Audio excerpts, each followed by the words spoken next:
Therefore, I would like to say one word about Mojid Mission Academy School and College, and the word is supercalifragilisticexpialidocious. So, thanks to Mojid Mission Academy School and College for your love and support. Rajshahi মসজিদ mission academy school and কলেজের শিক্ষার্থী শাহেদ ইবনে তাকি ছোটবেলা থেকেই বিতর্কের প্রতি ছিল গভীর আগ্রহ। বিভিন্ন আঞ্চলিক ও জাতীয় পর্যায়ের প্রতিযোগিতায় অংশ নিয়ে নিজেকে প্রমাণ করার পর এবার তিনি পেয়েছেন আন্তর্জাতিক ডিবেট প্রতিযোগিতায় অংশগ্রহণের সুযোগ। এটা আমার কাছে অনেকটা বলতে গেলে স্বপ্নের মতো লাগে, এবং এটা পেতেও একটা ভাগ্য মনে হয় লাগে যে মহান আল্লাহ আমাকে এভাবে এত বড় সুযোগ দিবে, আমি কখনোই চিন্তা করতে পারিনি। এবং really right now I also think sometimes that it's a very dream or for me, I think.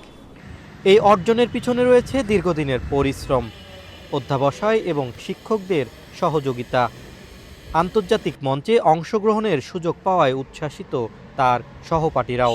শেখার যে আগ্রহটা বা যে কোনো বিষয়ে যে ডিপ একটা লার্নিং বা ডিপ একটা নলেজ নেওয়ার যে আগ্রহ, সেটা সবসময় আমি পরিলক্ষিত হয়েছে।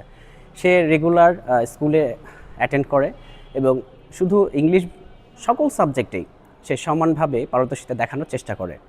এছাড়াও ইংরেজি বিষয়ে তার বিশেষ আগ্রহ রয়েছে। আমি যেহেতু ইংরেজি টিচার, আমার সাথে সে ক্লাসের পাশাপাশিও ক্লাসের বাইরে এক্সট্রা কোনো বিষয় নিয়ে সে অনেক সময় আমার সাথে আলোচনা করতে আসে যে স্যার এই জিনিসটা এভাবে করলে কেমন হবে, ওইভাবে করলে কেমন হবে।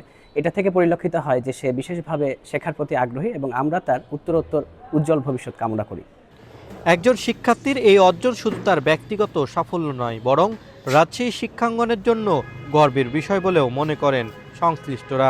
তার যে বাচনভঙ্গি, তার যে ডিসিপ্লিন, তার যে বলা, সব কিছু মিলে আমি আশা করছি যে রাজশাহী বিভাগের মধ্যে সে প্রথম হয়েছে এবং সারা বাংলাদেশ থেকে যে 11 জন যাচ্ছে, এই 11 জনকে সে লিড দেবে এবং আশা করছি যে সে আন্তর্জাতিক পর্যায়ে গিয়ে 71টি দেশের মধ্যে ভালো একটা ফলাফল করবে বলে আমি আশা করছি। মেধা, পরিশ্রম আর আত্মবিশ্বাস থাকলেই আন্তর্জাতিক অঙ্গনেও নিজের অবস্থান তৈরি করা সম্ভব।